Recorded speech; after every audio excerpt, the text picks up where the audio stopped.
आपको कृष्ण भगवान की कथा जानिए। इस अद्भुत कथा के बारे में का हिंदी में लिरिक्स दिया जा रहा है और उम्मीद करता हूं कि कृष्ण भगवान की कथा जानिए इस अद्भुत कथा के बारे में आपके लिए जरूर उपयोगी साबित होगा। ब्लॉग पे आपको सभी देवी देवताओं की आरतियां, चालीसा, व्रत कथा, नए पुराने भजन, प्रसिद्ध भजन और कथाएं, पूजन विधि, उनका महत्व, उनकी व्रत कथाएं .com पे आप हिंदी में लिरिक्स पढ़ सकते हो।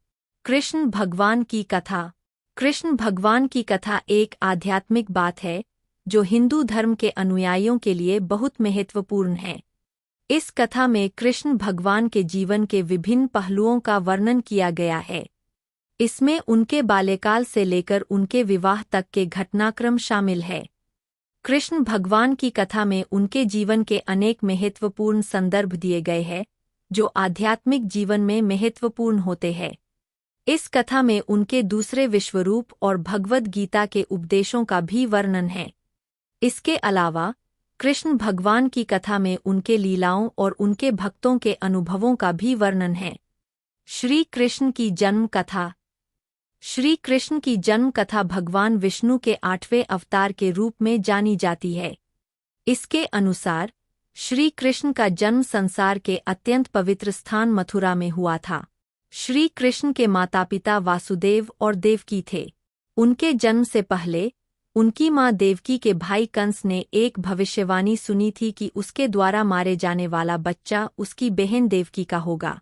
इसलिए कंस ने देवकी और उसके पति वासुदेव को गिरफ्तार कर लिया और उन्हें कैद में रखा दिया। श्री कृष्ण ने अपने जन्म के समय उनके अभिमानी चाचा कंस का वध किया था। इसके बाद उन्होंने वृंदावन में अपना बचपन बिताया और वहां गोपियों और गोपों के साथ खेलते थे। श्री कृष्ण के बाल लीला। श्री कृष्ण भगवान की बाल लीला उनके जीवन का सबसे रोमांचक और मनोरंजक हिस्सा है। उनके बचपन की कहानियां लोगों को बहुत प्रेरणा देती है। श्री कृष्ण के जन्म के समय से लेकर उनके बचपन की यादें लोगों के दिलों में बसी हुई है। श्री कृष्ण के बचपन की कहानियों में उनके चंद्रवतियों का जीवन, मक्खन चोरी, गोपियों के साथ नाचना और उनकी युद्ध खेलने की कहानियां शामिल है।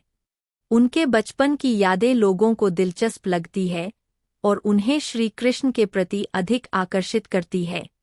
श्री कृष्ण की बाल लीला में उनके अद्भुत लीलाएं शामिल है जो लोगों के दिलों को छू जाती है। उनकी माखन चोरी की कहानी बहुत प्रसिद्ध है। उन्होंने अपनी चंद्रवतियों के साथ नाचा और गोपियों के साथ खेला। श्री कृष्ण के बचपन की कहानियां लोगों को बहुत प्रेरणा देती है। श्री कृष्ण के युवावस्था और लीलाएं। श्री कृष्ण के युवावस्था और उनकी लीलाएं भगवान के जीवन का सबसे मनोहारी अध्याय है। वे गोकुल में अपने बाल साथियों के साथ नटखट खेलते थे। उनकी नाटकीय और अद्भुत लीलाएं उनके बाल्य और किशोर अवस्था में हुई थीं। श्री कृष्ण के युवावस्था में उन्होंने वृंदावन छोड़ दिया था और मथुरा चले गए थे। वहां उन्होंने कंस जैसे दुष्ट राजा से लड़ाई की थी और उन्होंने अपने दौर के दौरान उनके भक्तों के साथ भी खेला था। श्री कृष्ण ने अपने युवावस्था में भी अनेक लीलाएं की थीं जो भक्तों के दिलों में उनकी यादगार बन गई है। श्री कृष्ण की युवावस्था में उनकी उमड़ती हुई शक्ति, उनकी खुशमिजाजी और उनकी खिलखिलाहट उन्हें जीवन का अनुभव करने का एक सौभाग्य देती है। श्री कृष्ण के विवाह और पत्नी कथा। श्री कृष्ण जन्म से ही एक अनोखे व्यक्तित्व के मालिक थे। उनकी बाल्यकाल की कथाएं लोगों को अद्भुत लगती थीं।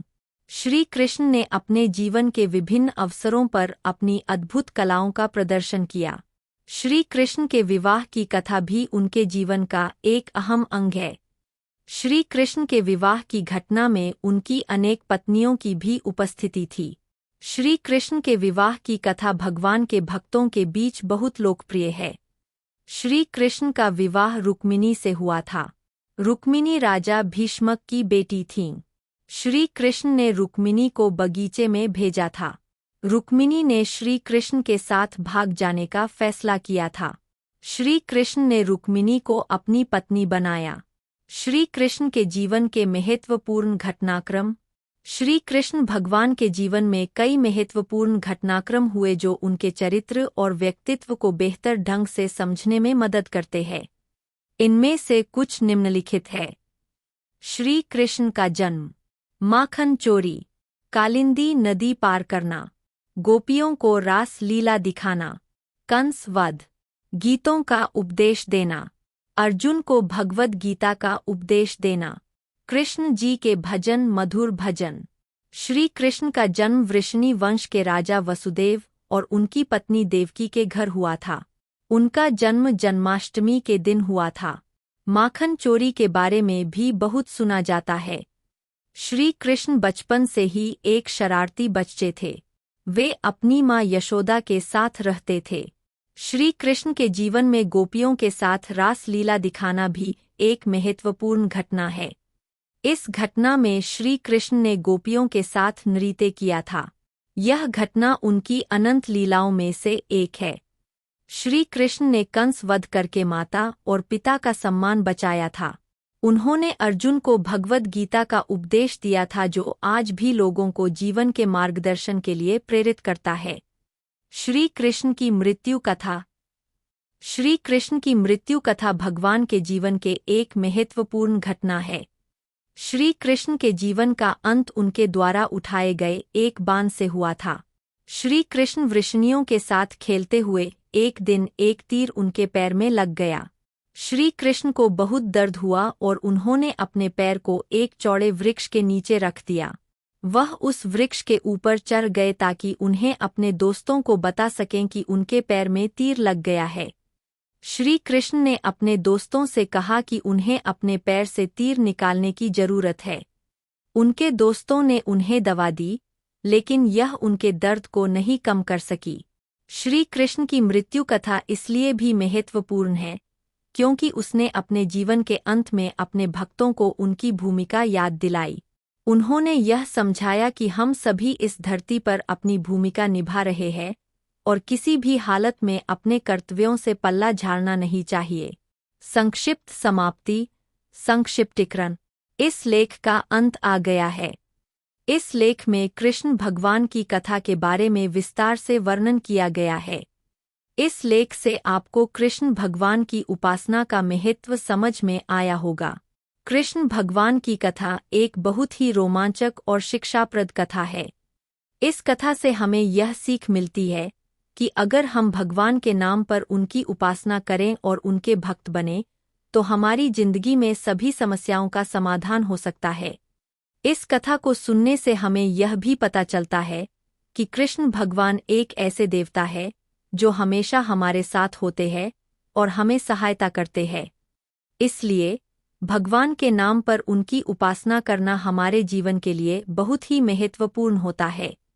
आपको कृष्ण भगवान की कथा जानिए इस अद्भुत कथा के बारे में का हिंदी में लिरिक्स दिया जा रहा है और उम्मीद करता हूं कि कृष्ण भगवान की कथा जानिए इस अद्भुत कथा के बारे में आपके लिए जरूर उपयोगी साबित होगा। ब्लॉग पे आपको सभी देवी देवताओं की आरतियां, चालीसा, व्रत कथा, नए पुराने भजन, प्रसिद्ध भजन और कथाएं, पूजन विधि, उनका महत्व, उनकी व्रत कथाएं .com पे आप हिंदी में लिरिक्स पढ़ सकते हो। कृष्ण भगवान की कथा। कृष्ण भगवान की कथा एक आध्यात्मिक बात है जो हिंदू धर्म के अनुयायियों के लिए बहुत महत्वपूर्ण है। इस कथा में कृष्ण भगवान के जीवन के विभिन्न पहलुओं का वर्णन किया गया है। इसमें उनके बाल्यकाल से लेकर उनके विवाह तक के घटनाक्रम शामिल है। कृष्ण भगवान की कथा में उनके जीवन के अनेक महत्वपूर्ण संदर्भ दिए गए हैं जो आध्यात्मिक जीवन में महत्वपूर्ण होते हैं। इस कथा में उनके दूसरे विश्वरूप और भगवद गीता के उपदेशों का भी वर्णन है। इसके अलावा कृष्ण भगवान की कथा में उनके लीलाओं और उनके भक्तों के अनुभवों का भी वर्णन है। श्री कृष्ण की जन्म कथा। श्री कृष्ण की जन्म कथा भगवान विष्णु के 8वें अवतार के रूप में जानी जाती है। इसके अनुसार श्री कृष्ण का जन्म संसार के अत्यंत पवित्र स्थान मथुरा में हुआ था। श्री कृष्ण के माता पिता वासुदेव और देवकी थे। उनके जन्म से पहले उनकी मां देवकी के भाई कंस ने एक भविष्यवाणी सुनी थी कि उसके द्वारा मारे जाने वाला बच्चा उसकी बहन देवकी का होगा। इसलिए कंस ने देवकी और उसके पति वासुदेव को गिरफ्तार कर लिया और उन्हें कैद में रखा दिया। श्री कृष्ण ने अपने जन्म के समय उनके अभिमानी चाचा कंस का वध किया था। इसके बाद उन्होंने वृंदावन में अपना बचपन बिताया और वहां गोपियों और गोपों के साथ खेलते थे।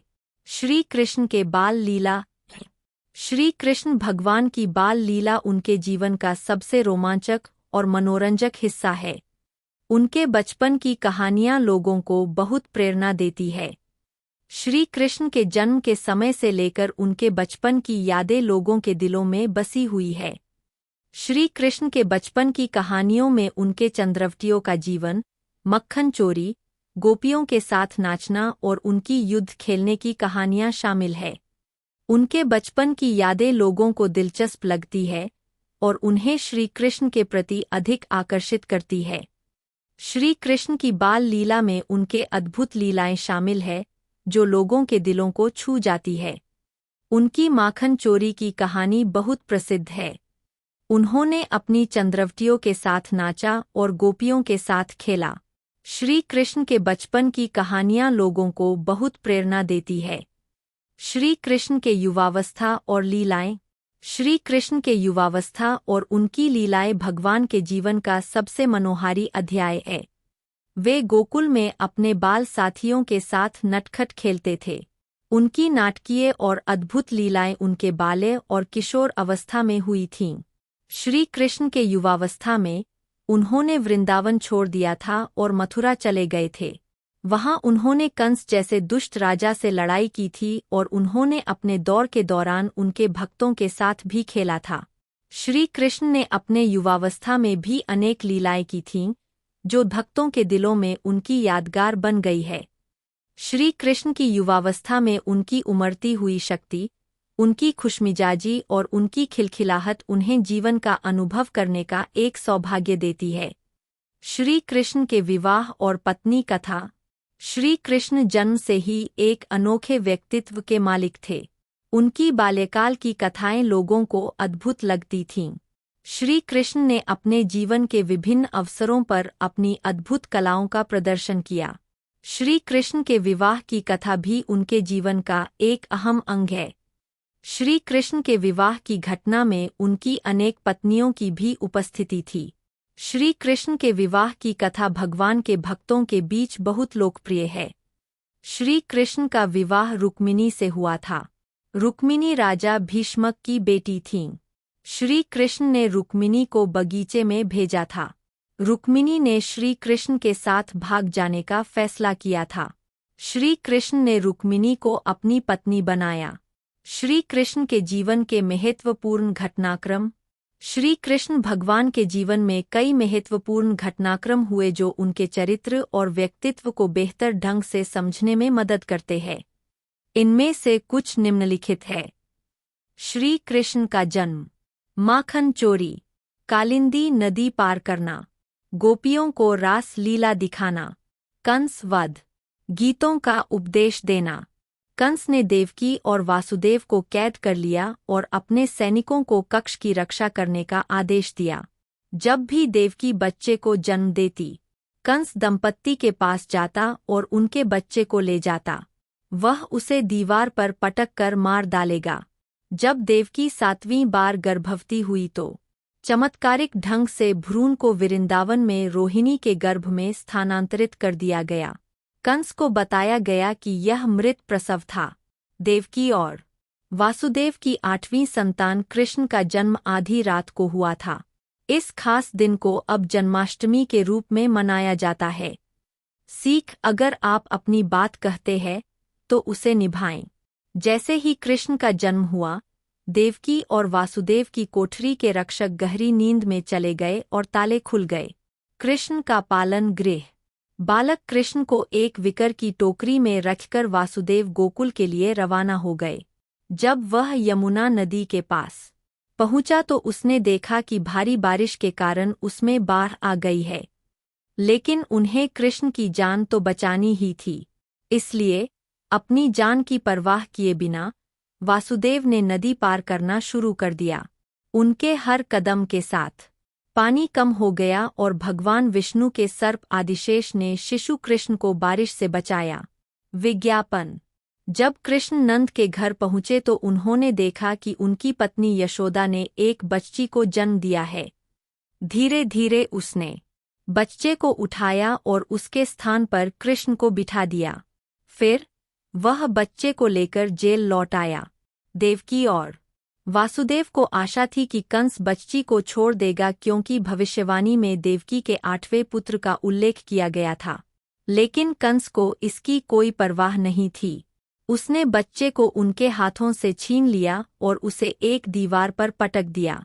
चमत्कारिक ढंग से शिशु देवी दुर्गा में परिवर्तित हो गया और उसने कंस को सूचित किया कि देवकी का 8वां पुत्र जीवित है और जल्द ही उसके लिए आएगा। सीख। जहाँ चाह है वहाँ राह है। 4. कृष्ण और पूतना। कंस कृष्ण को मारने के लिए बेताब था, इसलिए उसने डरावनी राक्षसी पूतना को बुलाया। उसने उससे कहा कि वह एक सुंदर युवा महिला का रूप धारण करे और पिछले 10 दिनों में पैदा हुए सभी बच्चों को मार डाले। चूंकि इससे उसे लोगों के दिलों में डर पैदा करने का मौका मिला, पूतना ने तुरंत सहमति दे दी। पूतना का कृष्ण के गांव में प्रवेश। जब उसने सभी को यशोदा के नवजात शिशु के बारे में बात करते हुए सुना, तो राक्षसी को तुरंत पता चल गया कि यही वह बच्चा है जिसे उसे खत्म करना है। यशोदा का ध्यान भटकाते हुए उन्होंने कृष्ण को अपने जहर से सने हुए निपल्स को चुसवाया। जहर से उस पर कोई असर नहीं हुआ, लेकिन पूतना मर गई। सीख।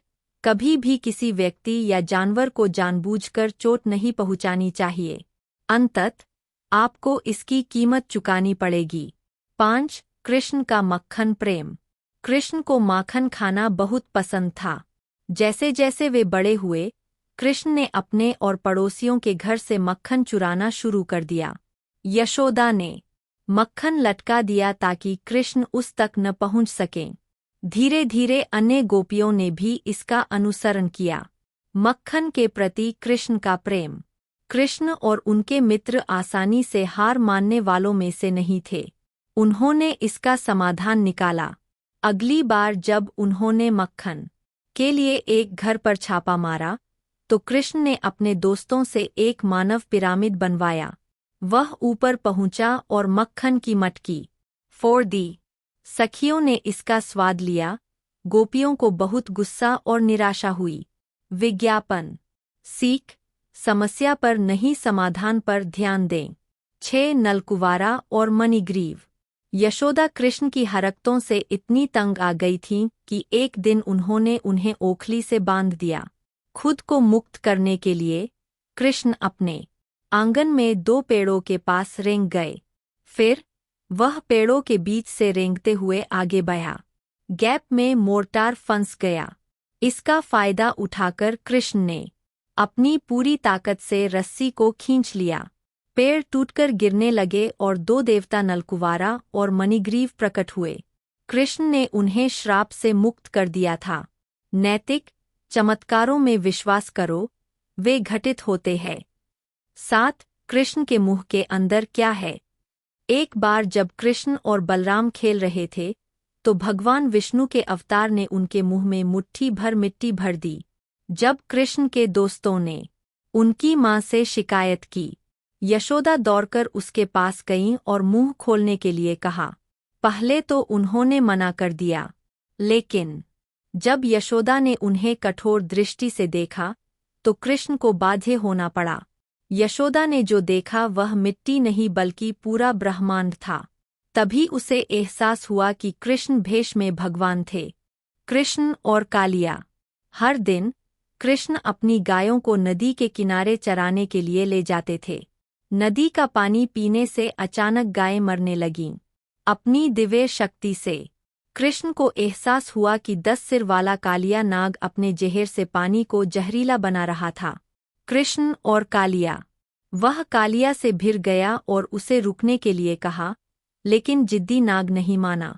कृष्ण ने नदी में गोता लगाया और कालिया के सिर पर नृत्य करते हुए बाहर निकले। तब तक सभी ग्रामीण एकत्र हो गए थे और कृष्ण के लिए चिंतित थे।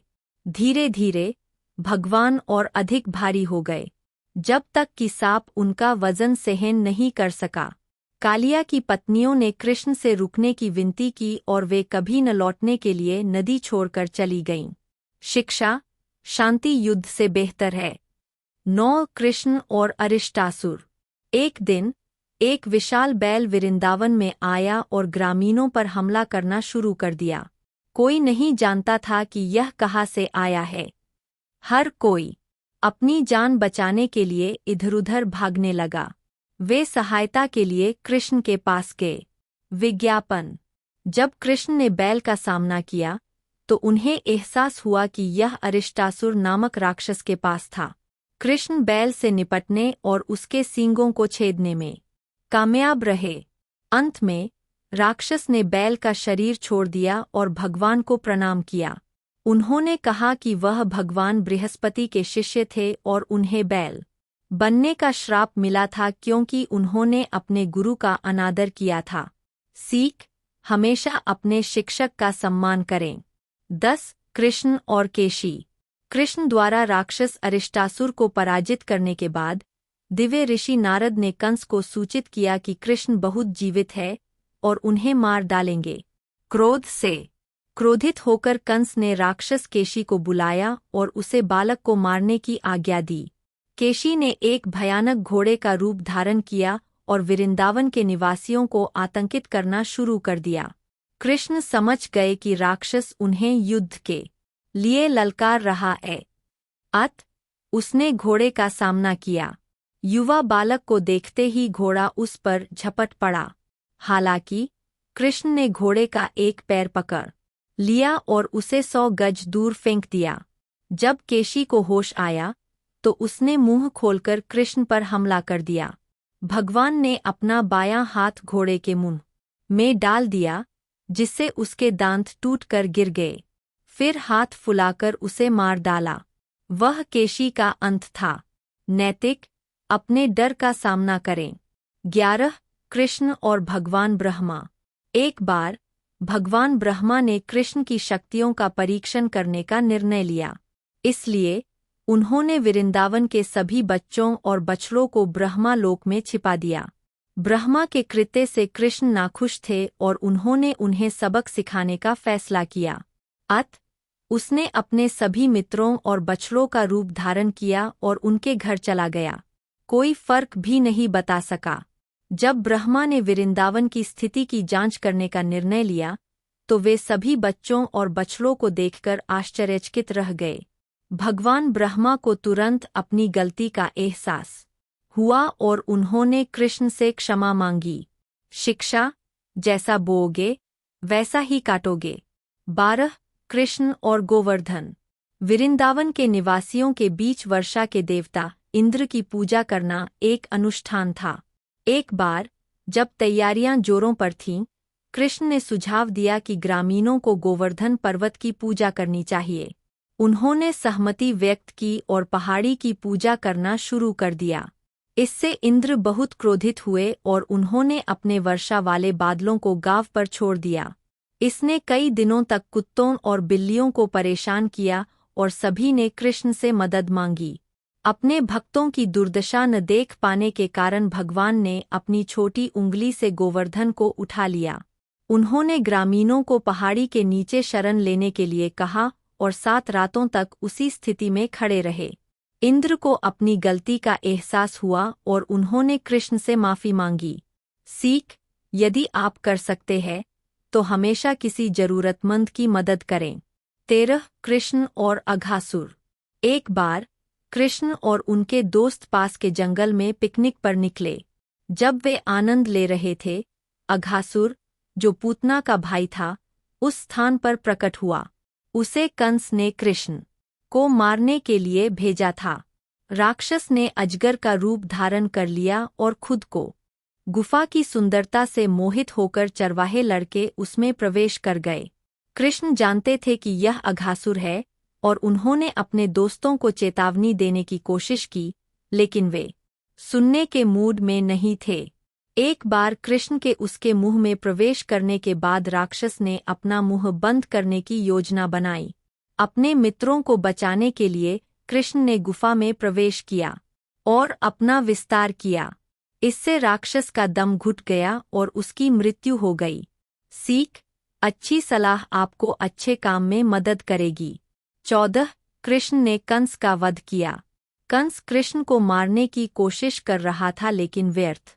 इसलिए उसने एक और योजना बनाई। अपने सेवक अकुरा के साथ उन्होंने कृष्ण और बलराम को मथुरा में कुश्ती मैच के लिए आमंत्रित करने का संदेश भेजा। दोनों ने इस कार्यक्रम में शामिल होने पर सहमति जताई। एक बार वहां कंस ने अपने भाइयों को अपने 2 सबसे मजबूत पहलवानों के खिलाफ खड़ा किया। कृष्ण और बलराम ने चुनौती स्वीकार की और अपने विरोधियों को आसानी से हरा दिया। कृष्ण ने कंस का वध किया। कंस ने अपना आपा खो दिया और अपने सैनिकों को लड़कों को मारने का आदेश दिया। यह सुनकर कृष्ण खड़े हो गए, कंस का मुकुट उसके सिर से गिरा दिया और उसे बालों से खींचकर कुश्ती के मैदान में ले गए। अपनी ताकत साबित करने के लिए बेताब असुर ने कृष्ण को कुश्ती के लिए चुनौती दी। कृष्ण के हाथ के एक प्रहार से कंस मरकर गिर पड़ा। भगवान ने उनके जन्मदाता माता पिता देवकी और वासुदेव को मुक्त कर दिया और उग्रसेन को वापस सिंहासन पर बिठाया। सीख: अंत में हमेशा सच्चाई और अच्छाई की जीत होती है। 15. कृष्ण चमत्कारिक ढंग से बच निकले। जब भगवान कृष्ण छोटे शिशु थे तब यशोदा माँ उन्हें एक गाँव के मेले में ले गई थीं। सभी के दोपहर का भोजन करने के बाद यशोदा ने कृष्ण को एक बैलगाड़ी के नीचे सोने के लिए छोड़ दिया। कुछ देर बाद संगीत की ध्वनि सुनकर कृष्ण जाग गए। उसने देखा कि सभी गाँव वाले नाच रहे हैं, तो वह भी ताल पर नाचने लगा। तभी कृष्ण गलती से बैलगाड़ी के पहिए से टकरा गए, जिससे गाड़ी जमीन पर गिर गई। छोटे लड़के की हालत खराब होने की आशंका से लोग गाड़ी की ओर दौड़ पड़े। आश्चर्य की बात यह है कि उन्होंने उसे अभी भी खुशी से धुनों पर नाचते हुए पाया। हालांकि यह पहली घटना थी जिसने कृष्ण की स्वर्गीय शक्तियों को साबित किया था, लेकिन यह माना जाता था कि यह एक चमत्कार था कि छोटा लड़का दुर्घटना से अछूता रह गया था। सीख: चमत्कार होते हैं। 16. कृष्ण और वरुण। कृष्ण के पिता नंद एक एकादशी का व्रत कर रहे थे। सूर्योदय से पहले नंदा पवित्र नदी यमुना में डुबकी लगाने गईं। देवता वरुण के सेवकों ने नंदा पर राक्षसी समय में नदी में स्नान करने का आरोप लगाते हुए उन्हें पकड़ लिया और अपने स्वामी के सामने पेश किया। विज्ञापन: अपने पिता के अचानक गायब होने के बाद कृष्ण और बलराम ने उनकी तलाश की। तभी उन्होंने नदी से आवाजें सुनी और समझ गए कि देवता वरुण ने उनके पिता को पकड़ लिया है। जब कृष्ण वरुण के पास गए तो उनके बीच हृदयस्पर्शी बातचीत हुई। वरुण को अपने सेवकों द्वारा की गई गलती का एहसास हुआ। उन्होंने कृष्ण से माफी मांगी और नंद को तुरंत रिहा कर दिया। सीख: एकतरफा फैसला न ले। 17. कृष्ण और जंगल की आग। एक दिन कृष्ण और उनके दोस्त खेलने के लिए जंगल में गए। वे खेलने में इतने मशगूल थे कि उन्हें पता ही नहीं चला कि जंगल में आग लग गई है। जब वे चारों ओर से आग से घिर गए तो उन्होंने कृष्ण से मदद मांगी। कृष्ण ने उन्हें अपनी आंखें बंद करने के लिए कहा और उन्होंने कुछ ही मिनटों में पूरे जंगल की आग को निगल लिया, जिससे सभी आश्चर्यचकित रह गए। गांव के बुजुर्गों और नंदा ने गोकुल छोड़ने का फैसला किया क्योंकि कृष्ण पर 2 बार हमला किया गया था, एक बार राक्षसी पूतना द्वारा और फिर असुर त्रिनावर द्वारा। असुरक्षित महसूस होने पर उन्होंने वृंदावन जाने का फैसला किया। विज्ञापन: सभी गोकुल ग्रामीण पिछले कुछ वर्षों से बार बार होने वाले हमलों और अपशकुनों से सावधान हो रहे थे। इसलिए उन सभी ने, विशेष रूप से उपनंद जी ने, सुझाव दिया कि पूरा गांव ब्रिज छोड़कर गोवर्धन पर्वत के बगल में एक बहुत घने जंगल वृंदावन में चला जाए, जो एक सुरक्षित स्थान था। सभी गांव वाले इस सुझाव पर सहमत हो गए और इस तरह पूरा गांव वृंदावन में स्थानांतरित हो गया। नैतिक: सुरक्षा सबसे पहले और सबसे महत्वपूर्ण है। पूछे जाने वाले प्रश्न। 1. कृष्ण नीले क्यों हैं? जब कृष्ण शिशु थे तो उन्होंने पूतना नामक राक्षसी का जहरीला दूध पिया था, जिससे उनकी त्वचा का रंग नीला पड़ गया था। 2. कृष्ण मोर पंख क्यों पहनते हैं और बांसुरी क्यों रखते हैं? कृष्ण मोर पंख पहनते हैं क्योंकि यह शांति, समृद्धि और खुशी का प्रतीक है। वह एक बांसुरी रखते हैं क्योंकि कृष्ण दिव्य प्रेम के देवता है, और बांसुरी, जो खोखली है, मानव हृदय जहां वह अपने प्रेम की धुन बजाते हैं। विज्ञापन। 3. बच्चे कृष्ण से प्रेम क्यों करते हैं? छोटा कृष्ण एक छोटा बच्चा था जो शरारती, आकर्षक और प्यार देने वाला था। जब बच्चे उनकी कहानियां पढ़ते या सुनते हैं तो वे उनसे एक दिव्य आत्मा के रूप में नहीं जुड़ते, बल्कि अधिक मानवीय महसूस करते हैं, और ऐसा महसूस करते हैं जैसे वे उन्हें एक परिचित की तरह जानते हैं। 4. कृष्णा को क्या खाना पसंद है? भगवान कृष्ण को माखन खाना बहुत पसंद है। 5. कृष्ण की मृत्यु किस उम्र में हुई? 18 फरवरी 3102 ईसा पूर्व भगवान कृष्ण ने हिरन नदी के तट पर अंतिम सांस ली। वह 125 वर्ष, 7 महीने और 6 दिन तक जीवित रहे। बच्चों के लिए कृष्ण कहानी उन्हें कृष्ण की लीलाओं के बारे में सिखाने का एक अच्छा तरीका है। वे न केवल दिलचस्प है, बल्कि वे युवा मन में नैतिकता और मूल्यों को भी स्थापित करते हैं। यह भी पढ़े। बच्चों के लिए लघु नैतिक कहानियाँ। बच्चों के लिए पौराणिक कहानियाँ। बच्चों के लिए रामायण की लघु कहानियाँ। उत्तर छोड़ दें। श्री कृष्ण लीला अध्यात्म की सबसे प्रसिद्ध कथाओं में से एक है।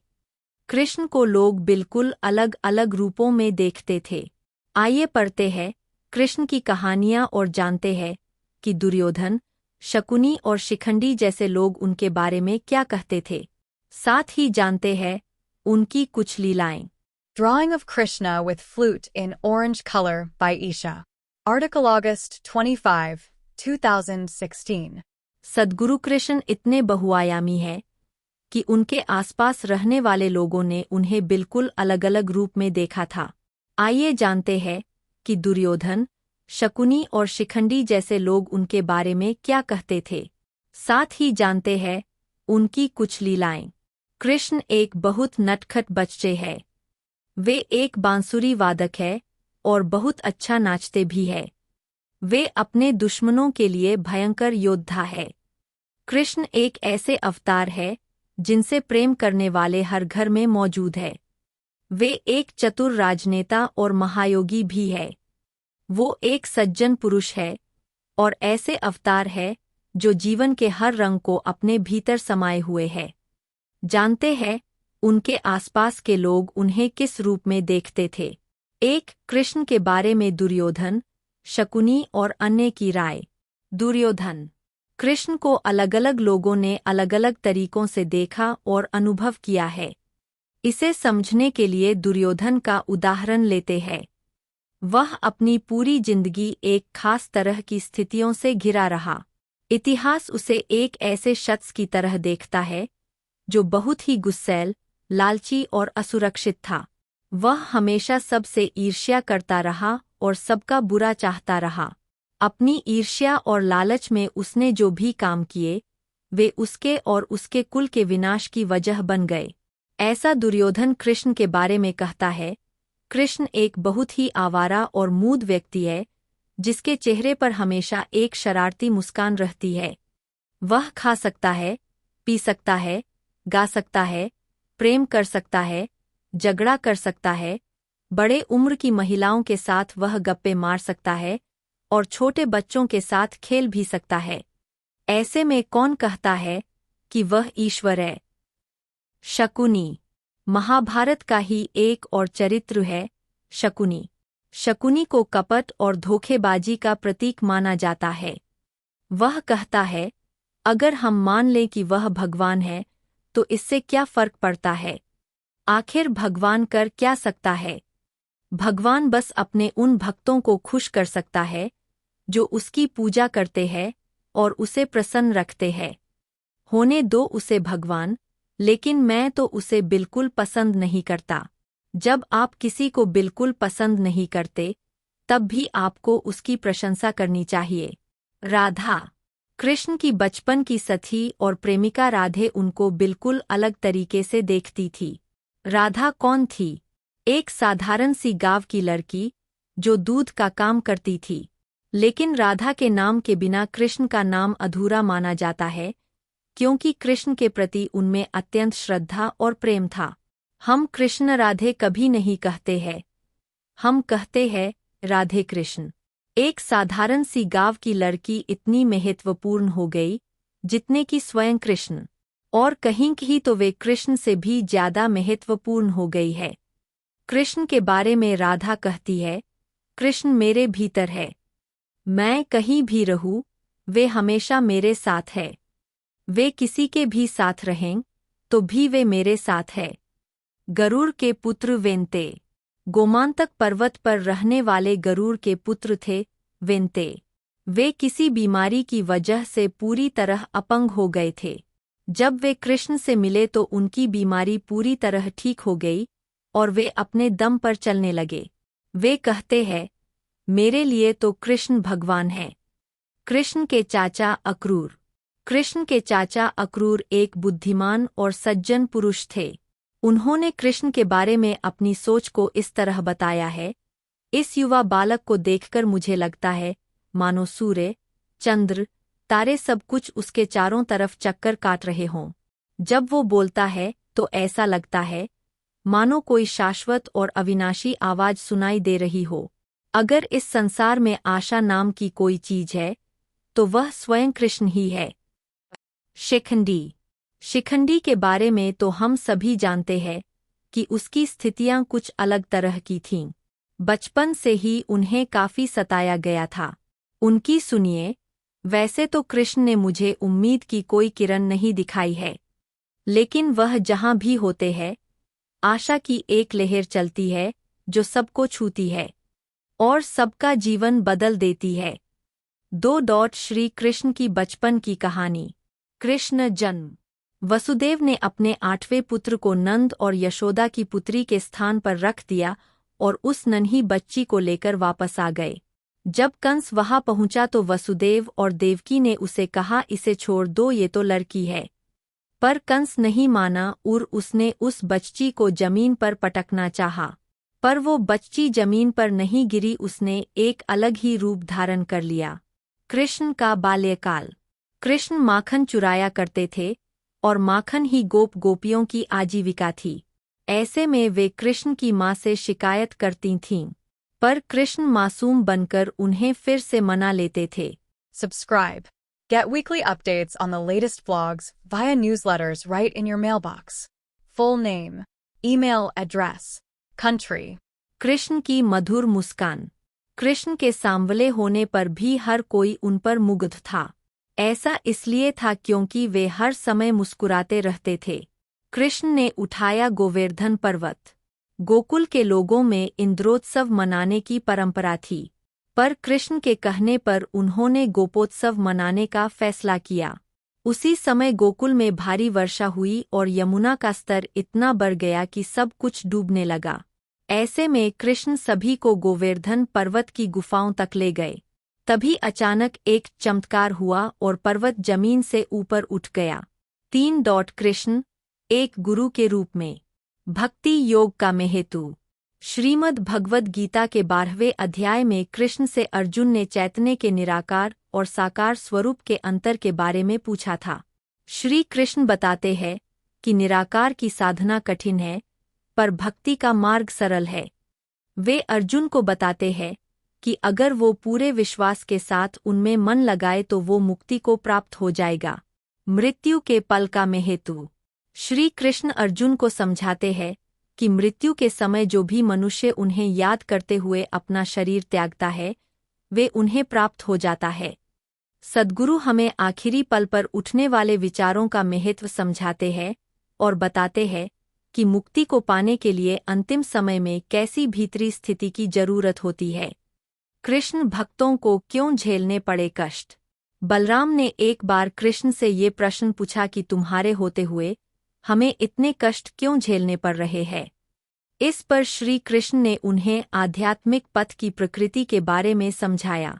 वे बता रहे हैं कि एक बार पथ पर आने के बाद किस तरह आपके कर्म तेजी से चलते हैं और आप जीवन को हर रूप में बहुत तीव्रता से अनुभव करते हैं। 4. कृष्ण का जीवन। भगवान कृष्ण की साधना। एक साधक ने सद्गुरु से प्रश्न पूछा कि भगवान कृष्ण ने अपने जीवन में क्या साधना की थी। सद्गुरु हमें बता रहे हैं कि कृष्ण जीवन के हर पल आनंदित और चेहरे पर मुस्कान लिए रहते थे। यही उनकी साधना थी। इसके अलावा वे हमें उस साधना के बारे में भी बता रहे हैं जो कृष्ण ने गुरु संदीपनी के सानिध्य में की थी। कृष्ण का ब्रह्मचर्य और उनकी लीलाएं। भगवान कृष्ण ने गोपियों के साथ रस लीलाएं रचाई थीं, पर फिर उन्होंने कुछ वर्ष ब्रह्मचारी का जीवन भी जिया था। सद्गुरु हमें बता रहे हैं कि ब्रह्मचर्य का जीवन जीने का मतलब है मैं और तुम का फर्क न होना।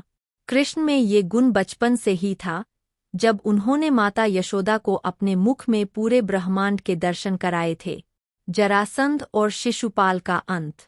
शिशुपाल कृष्ण की बुआ का बेटा था। उसे कृष्ण से बहुत ईर्ष्या थी और वो हमेशा कृष्ण को अपशब्द कहता रहता था। कृष्ण ने वचन दिया था कि वे उसकी 99 गलतियां माफ कर देंगे, पर एक और गलती करने पर वे खुद को नहीं रोक पाएंगे। एक दिन शिशुपाल भीष्म और उनकी माता गंगा के बारे में अपशब्द कहने लगा और वो उसकी 100वीं गलती थी। श्रीगला वासुदेव का अंत। करावीरपुर का राजा श्रीगाला वासुदेव खुद को भगवान का अवतार मानता था। उसे यही लगता था कि असली वासुदेव वही है जिसके बारे में भविष्यवाणी की गई थी।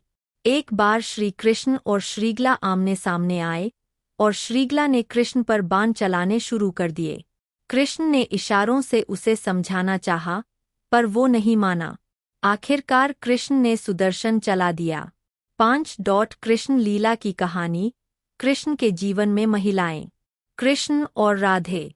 कृष्ण ने राधे से विवाह करने का फैसला अपने माता पिता को बता दिया था, लेकिन फिर गुरु गर्गाचार्य ने जब ये बताया कि वे तारनहार है, तो उनके भीतर एक रूपांतरण हुआ और उन्होंने अपना फैसला बदल लिया। कृष्ण और शैब्या।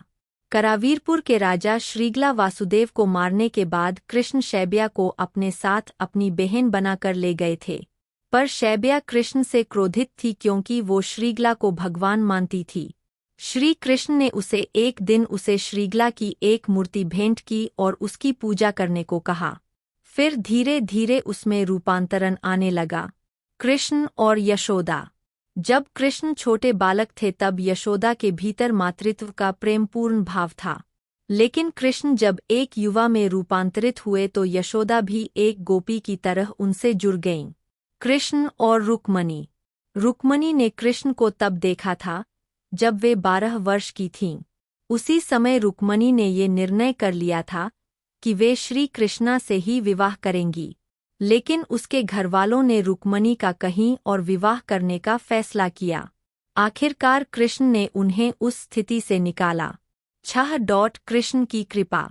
द्रौपदी का चीरहरण बचाया कृष्ण ने। पांडवों और कौरवों के बीच के जुए के खेल में हार जाने के बाद दुशासन ने द्रौपदी का चीरहरण करने का प्रयास किया। उस समय कृष्ण वहां मौजूद नहीं थे, वे द्वारका में थे।